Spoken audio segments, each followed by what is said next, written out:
A Dark Brown Dog by Stephen Crane. A child was standing on a street corner. He leaned with one shoulder against a hard-board fence and swayed the other to and fro, the while kicking carelessly at the gravel.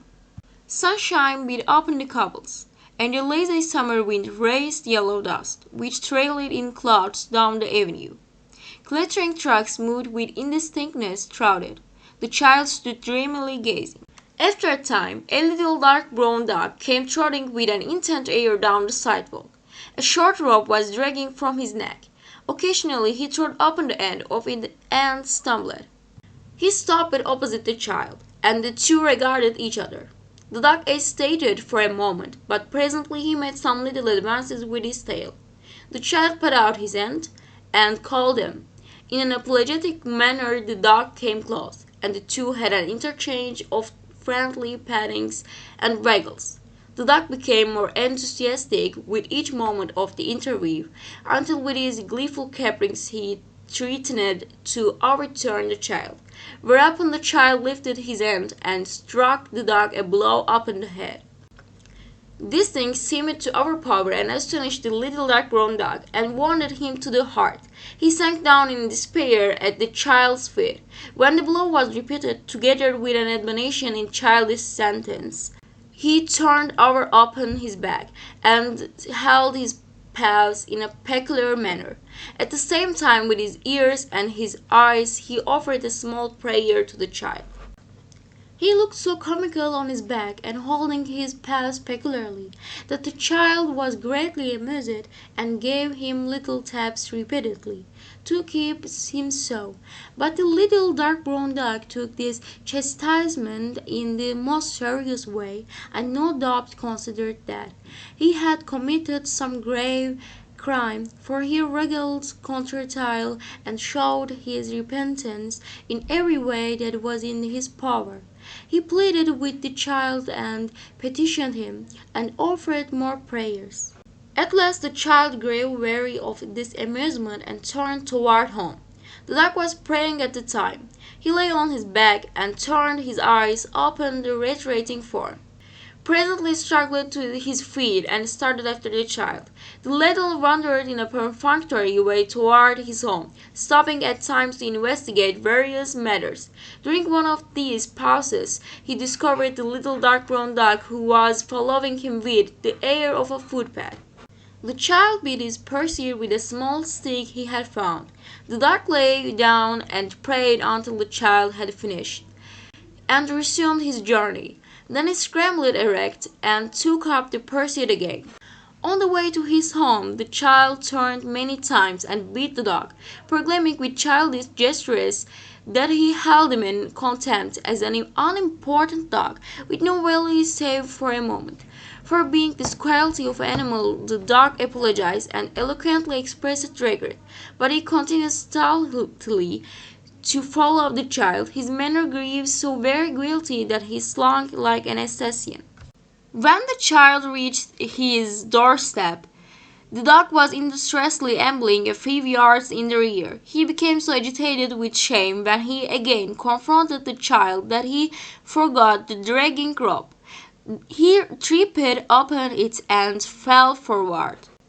The child sat down on the step, and the two had another interview. During it the dog greatly exerted himself to please the child. He performed a few gambols with such abandon that the child suddenly saw him to be a valuable thing. He made a swift, avaricious charge, and seized the rope. He dragged his captive into a hall and up many long stairways in a dark tenement. The dog made willing efforts, but he could not hobble very skilfully up the stairs, because he was very small and soft, and at last the pace of the engrossed child grew so energetic that the dog became panic-stricken. In his mind he was being dragged toward a grim unknown. His eyes grew wild with the terror of it.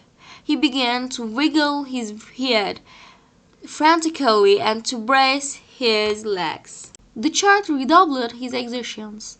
They had a battle on the stairs. The child was victorious because He was completely absorbed in his purpose, and because the dog was very small, he dragged his equipment to the door of his home, and finally with triumph across the threshold. No one was in. The child sat down on the floor and made overtures to the dog. This the dog instantly accepted. He beamed with affection upon his new friend. In a short time they were firm and abiding comrades. When the child's family appeared, they made a great row. The dog was examined and commented upon, and called names. Scorn was levelled at him from all eyes, so that he became much embarrassed and dropped like a scorched plant. But the child went sturdily to the centre of the floor, and, at the top of his voice, championed the dog.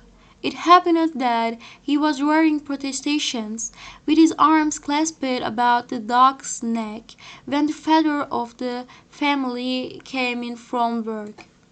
The parent demanded to know what the blazes they were making the kid howl for. It was explained in many words that the infernal kid wanted to introduce a disreputable dog into the family. A family council was held. On this depended the dog's fate, but he in no way hid it, being busily engaged in achieving the end of the child's dress. The affair was quickly ended.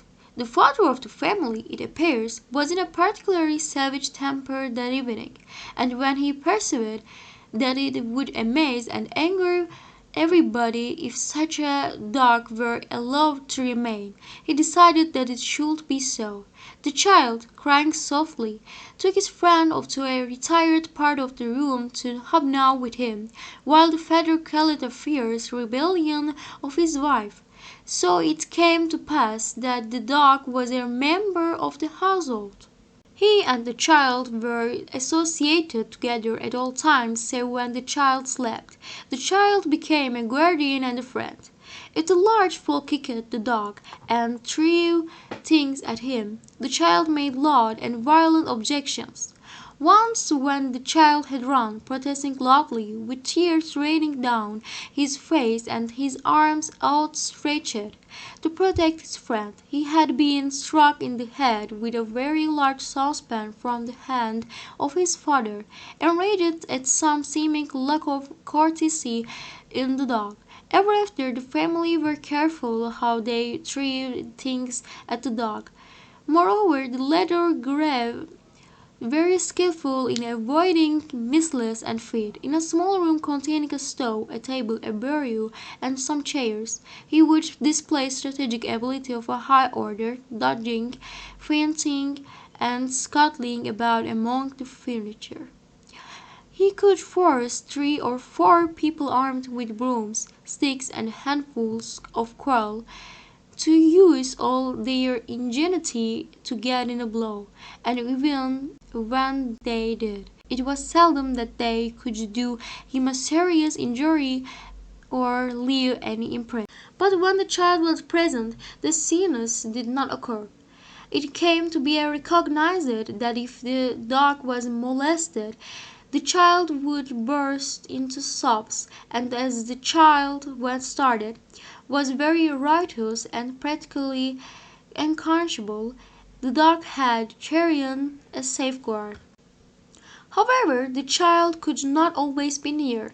At night, when he was asleep, his dark brown friend would raise from some black corner a wild, wailful cry, a song of infinite loneliness and despair, that would go shuddering and sobbing among the buildings of the block, and cause people to swear. At these times the singer would often be chased all over the kitchen and hit with a great variety of articles. Sometimes, too, the child himself used to beat the dog, although it is not known that he ever had what could be truly called a just cause. The dog always accepted his thrashings with an air of admitted guilt. He was too much of a dog to try to look to be a martyr or to plot revenge. He received blows with deep humility, and furthermore he forgave his friend the moment the child had finished, and was ready to caress the child's hand with his little red tongue. When misfortune came upon the child, and his troubles overwhelmed him, he would often crawl under the table and lay his small distressed head on the dog's back. The dog was ever sympathetic. It is not to be supposed that at such times he took occasion to refer to the unjust beatings his friend, when provoked, had administered to him. He did not achieve any notable degree of intimacy with the other members of the family. He had no confidence in them, and the fear that he would express at their casual approach often exasperated them exceedingly. They used to gain a certain satisfaction in underfeeding him, but finally his friend the child grew to watch the matter with some care, and when he forgot it, the dog was often successful in secret for himself. So the dog prospered. He developed a large bark, which came wondrously from such a small rogue of a dog. He ceased to howl persistently at night. Sometimes, indeed, in his sleep he would utter little yells, as from pain, but that occurred, no doubt, when in his dreams he encountered huge flaming dogs who threatened him direfully. His devotion to the child grew until it was a sublime thing. He begged at his approach. He sank down in despair at his departure. He could detect the sound of the child's step among all the noises of the neighborhood. It was like a calling voice to him. The scene of their companionship was a kingdom governed by this feeble potentate, the child, but neither criticism nor rebellion ever lived for an instant in the heart of the worn subject. Down in the mystic, hidden files of his little dark soul bloomed flowers of love and fidelity and perfect faith. The child was in the habit of going on many expeditions to observe stranger things in the vicinity.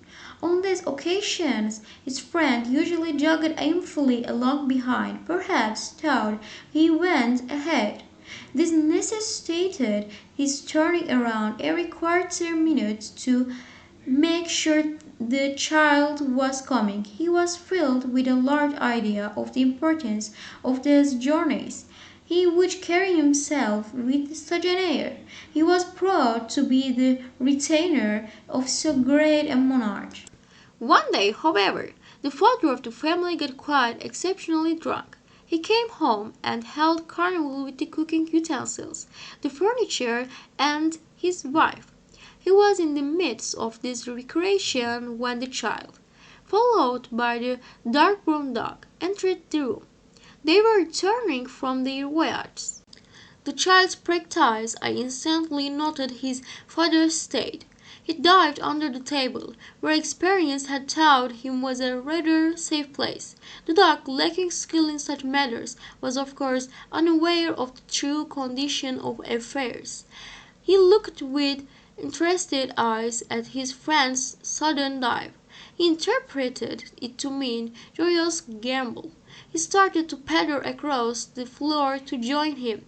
He was the picture of a little dark brown dog en route to a friend. The head of the family saw him at this moment.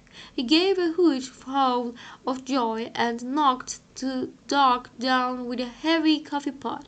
The dog, yelling in supreme astonishment and fear, retreated to his feet and ran for cover. The man kicked out with a ponderous foot. It caused the dog to swerve as if caught in a tide. A second blow of the coffee pot laid him upon the floor. Here the child, uttering loud cries, came valiantly forth like a knight. The father of the family paid no attention to these calls of the child, but advanced with glee upon the dog. Upon being knocked down twice in swift succession, the latter apparently gave up all hope of escape. He rolled over on his back and held his paws in a peculiar manner. At the same time, with his eyes and his ears, he offered up a small prayer. But the father was in a mood for having fun, and it occurred to him that it would be a fine thing to throw the dog out of the window. So he reached down and grabbing the animal by a leg, lifted him, screaming, up. He swung him 2 or 3 times hilariously about his head, and then flung him with great accuracy through the window. The soaring dog created a surprise in the block. A woman watering plants in an opposite window gave an involuntary shout and dropped a flower pot. A man in another window leaned perilously out to watch the flight of the dog. A woman who had been hanging out clothes in a yard began to caper wildly. Her mouth was filled with clothes pins, but her arms gave vent to a sort of exclamation. In appearance she was like a gagged prisoner. Children ran, weeping. The dark brown body crashed in a heap on the roof of a shed 5 stories below. From thence it rolled to the pavement of an alleyway. The child in the room far above burst into a long, dirge-like cry, and toddled hastily out of the room. It took him a long time to reach the alley, because his size compelled him to go downstairs backyard, one step at a time, and holding with both hands to the step above. When they came for him later, they found him seated by the body of his dark brown friend. Performed by Sema. Teacher İnayet Çalışkan. Besiktas Ataturk Anatolian High School, Group 3. Thanks for listening.